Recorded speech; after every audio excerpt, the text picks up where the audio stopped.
Joining us again, hi, is Katherine Awesome. Loftus, our legal analyst for the Karen Reed trial.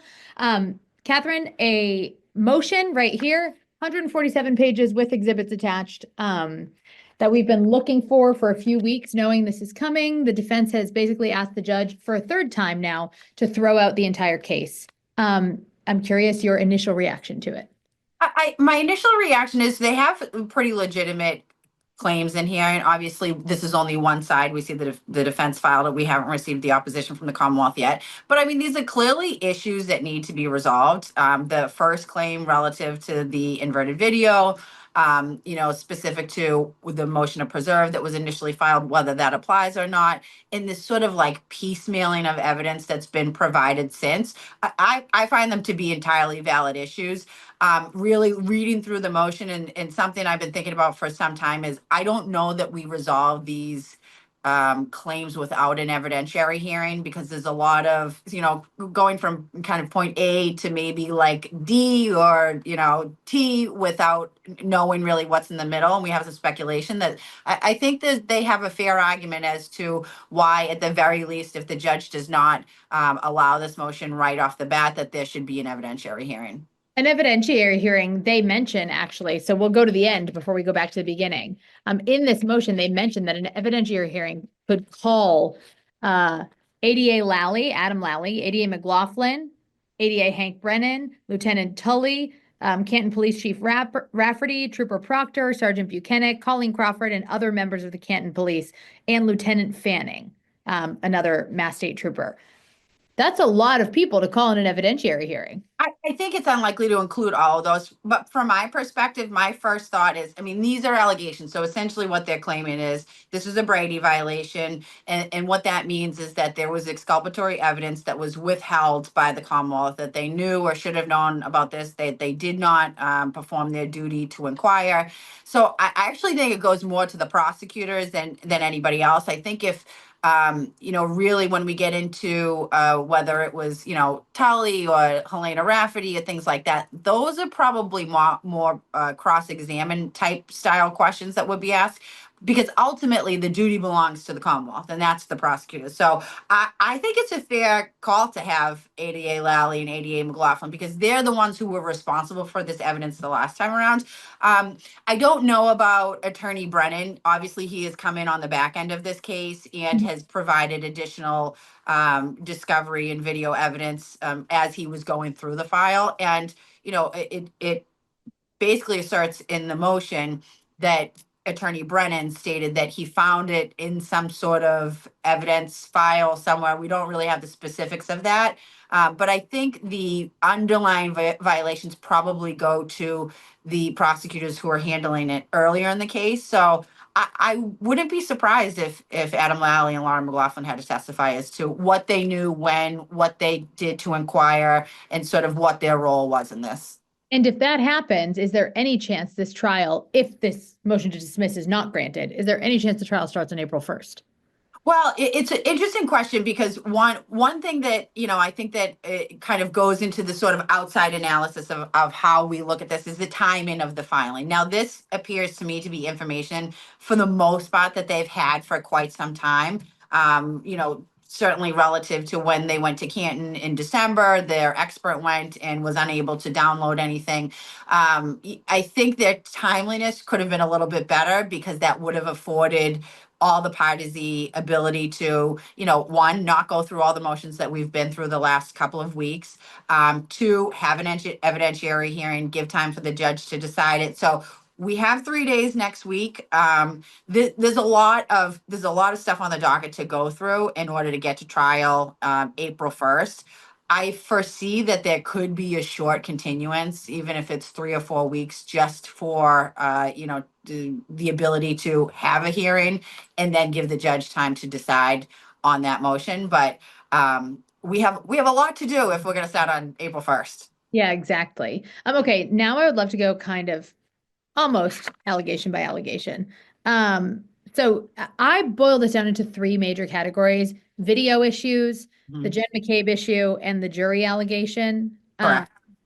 But the video issues, there's many allegations within that. So it seems like Some of it is things we knew, the inverted video that was presented at the first trial, as well as poor quality Sally Port video that was given to the defense and 42 minutes of Sally Port video that is unaccounted for, that is a critical time that they would have wanted. None of it, from my memory, and correct me if I'm wrong, none of that is new information, but can you just reflect on those as allegations? Sure. So then the only thing that I think was new that we received, well, we've had for some time, but new after the first trial, is the video that allegedly includes Brian Higgins on the phone. We didn't have that the first time. And I believe they said on January 25th of this year, Attorney Brennan turned over additional video of the car coming into the Sally Port. And they mentioned that was kind of grainy and blurry. And we don't Yeah. know. So let me just mention the Brian Higgins one, just so our viewers know if they haven't read this. More video was turned over this year, they said. So I think it was in October of, yeah, it was Okay. October of last year that the Higgins video allegedly showing Higgins coming into the station and then Yep. leaving. I believe they said at 1:34 and he's on the Yep. phone, and he had testified previously that he hadn't made any calls. So obviously that's, evidence that can impeach his credibility. And we don't know who he was on the phone with or the amount of time or anything like that. But that's certainly information that the defense did not have the first time around. Right. They didn't get it until months after the first trial. Right, right. And then the second video that was turned over in January purports to show Karen Reed's vehicle entering the Sally Port, but does not show the specific area of the right rear taillight, although they do mention that it shows an unknown person approach the back rear taillight and then very quickly leave. We don't know who that person is. It sounds like the defense doesn't know who that person is. So those are the two new pieces of information that seem to have come after the first trial. The prior instances of video that was turned over, that was sort of piecemeal throughout the first trial, starting in the beginning of April. So it's entirely fair. You should not, if there's video from the Canton Police Department, it should have all been turned over at once. It shouldn't be, sort of provided here and provided there. So the question ultimately becomes, where did it come from? Does it all come from different places? Was it not preserved? Was some of it preserved? And those are really only questions that you can get if you put somebody on the stand. The prosecutors on the stand. I think so. There's really two ways to look at it. You can only tell whether the prosecutors actually knew about it, because that's what it comes down to, right? Is the Commonwealth, by and through the prosecutors, have an obligation to provide any exculpatory evidence to the defendants, and they have a duty to inquire if there is any evidence. Now, if they have performed all of those duties, there's an argument that they did not technically violate Brady. If they were not aware of it, they didn't know about it, they did inquire of it, it was not turned over. If there was in fact evidence that, where it was created, how it was stored, things like that, those likely go to cross-examination of these witnesses to reduce the credibility of the actual evidence that's being, so if you think about, if you had, I would imagine they'd want to call somebody who pulls the video, and how did you pull it, and in what manner did you do it, who did you turn it over to. The fact that there is no chain of custody, that goes to what we call the weight of the evidence less than the admissibility of the evidence, which basically means how much weight or how much importance should the jury give to that particular piece of evidence. Right. And then if we kind of put an umbrella around all the video allegations, basically what, and correct me if I'm wrong as always, it seems like in February 2022, so like days after the alleged crime, there's a preservation order, preserve all evidence. And as soon as possible, all that surveillance should have been turned over to all of the parties. And yet 3 years later, it's still piecemeal. That's correct. So it's interesting. And I think this goes to, much of the case law surrounding preservation orders talks about why it's so good to be really particular in what you're asking for. From my perspective, so the preservation order, which was filed by David Yannetti in Stoughton District Court and allowed by the judge there, that referenced all physical evidence.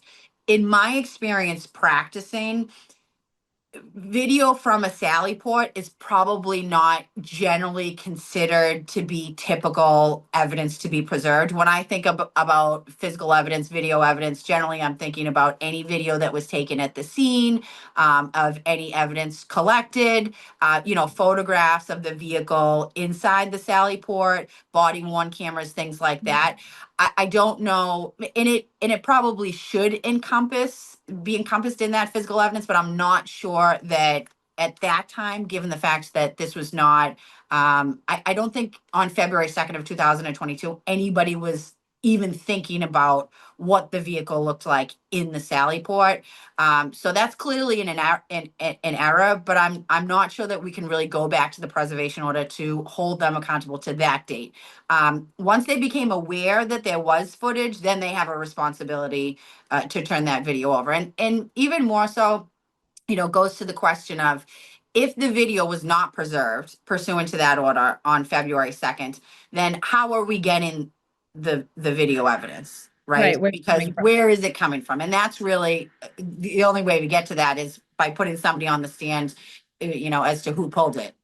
Right, and so our viewers remember the reason for the defense that video is so important to them is that they claim that Trooper Michael Proctor tampered with Karen Reed's taillight and then planted evidence. And so That's correct. they're looking for video of that. Right, that's correct. So what they say is, not only do we not have the complete video of who was when the vehicle came in, who was around the vehicle, but the video that we did get was not the correct piece of evidence, that it was actually inverted. So we don't have a fair and accurate description of what the vehicle actually looked like. And they say in their motion that this is, from their perspective, one of the more crucial pieces of evidence, which I think is fair to based on their defense theory, which is a third party culprit. I think it's a reasonable request. This evidence clearly is problematic, and the fact that it's been provided like bit by bit, it sort of gives rise to suspicion. Okay, the next two categories are much more specific and smaller. So the next one is this Jen McCabe allegation, which is basically, this came out at trial, that Jen McCabe, one of the witnesses in the case, allegedly went to a Canton police officer, Michael Lank's house the day after John O'Keefe died. Jen McCabe had testified that she was like dropping off or picking up a friend's daughter, and she never went inside unless it was just to use the bathroom, but had never disclosed that. And then this alleges that basically prosecutors knew that story and didn't disclose it. So what they're alleging is that after they turned over, that the defense discovered through her phone records that she was at Michael Lank's house for an approximate time of 45 minutes or so on January 30th, which is the day after.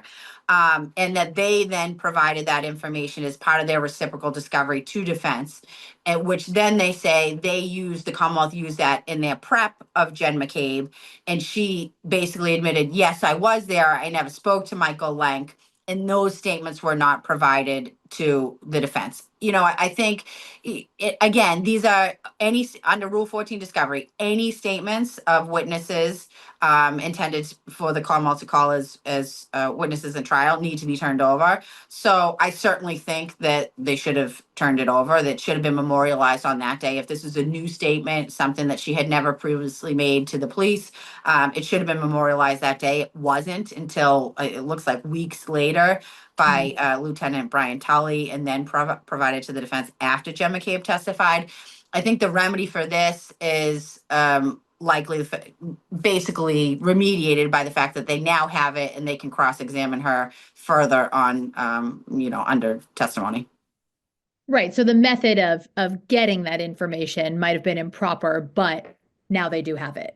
Right. I don't think, and I think, it's one of those things that's interesting. It seems like there were other people there at the time, including Kerry Roberts, who was, testified last time and is likely to testify this time. So that information could be addressed through cross-examination the second time around. Okay. And here we go on the section, which to me, and again, correct me if I'm wrong, was the first time I've seen this in court documents in this case, which is this on page 31. Dismissal is the only appropriate remedy for the violation of Miss Reed's Sixth Amendment right to trial by an impartial jury. And then in here, and just so our viewers see, it's heavily redacted. But there are allegations of jury tampering. That exact language is used. And yet, do you know what is under the black ink? I don't know. So, I was trying to read through the lines, and there are two things that have been sort of circulating, I think, that are not in court that have been sort of out in the atmosphere in the public sphere. One being the jurors that were dismissed last year prior to the end of trial, and all of that was done at sidebar. And then there's also been implications of Trooper Fanning, who allegedly has been alleged to have been involved in the jury, we don't really know the specifics, but it's not clear from this, and I think it's so redacted that it's hard to speculate as to what it actually is. And both of those allegations that have been circling have never been said on the record by the defense or in any motions by the defense, right? That's correct. That's correct. The only time I have ever seen, I think the defense even referenced it was in a TV interview in which Alan Jackson referenced Trooper Fanning. But outside of that, I've never seen it in a court filing or even spoken of in court. Now, it could have been discussed at sidebar, but obviously we're not privy to those conversations. Right. And so why do we think this is redacted?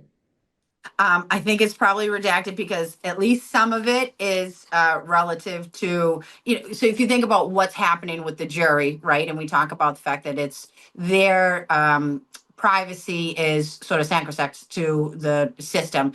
It probably involves some, either personal juror information, personal trooper information, otherwise information that is under impoundment order by the court. So, it's hard to really speculate as to what we think it actually says, but it's probably some sort of private or privileged information. And you certainly seem to think that the video issues, at least that we talked about at the beginning, are pretty strong issues for the defense. Where would you put, without knowing much, an alleged jury tampering issue? Without further evidence, it's hard. I mean, I think this is pretty, because it's so redacted, it ends up being pretty vague and hard to decipher. If jury tampering allegations are pretty significant, if there is actual evidence that somebody was, intervening or with any of the jurors, was speaking with them, was, doing anything they weren't supposed to. I mean, that's a very, very big accusation. Right. And it's hard to really sort of gamble on how big of a deal it really is without knowing what's actually in here. Right. From my conversations with jurors that I've had, they've told me that they primarily dealt with court officers.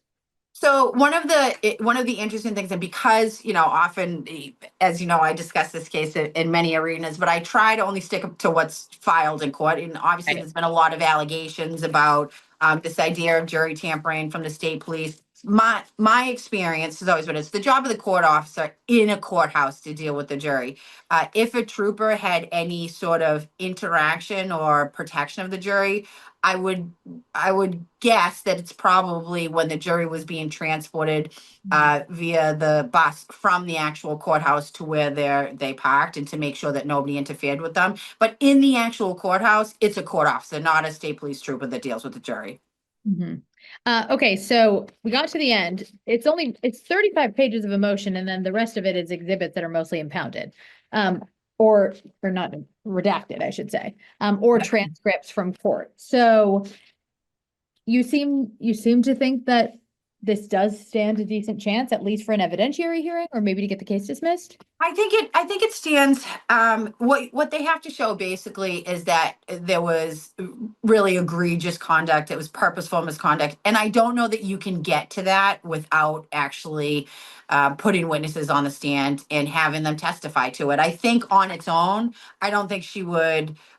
Without inquiring further, I don't think she would allow it. I still think they have an uphill battle. Obviously, with a motion to dismiss, if there's any allegations of, Brady violations, things like that, the most severe remedy is dismissal. And basically, the courts always want to see if there is an alternative remedy to use. But it's really difficult to get to that if we don't have the specifics of who did what and when. So how do we know specifically how to sanction and who to sanction, if at all? So I think without an evidentiary hearing, it would be difficult to get this allowed. Anything I didn't ask you that I should have? I don't think so. You did a good job. You got all the bases covered. There's a lot to get through.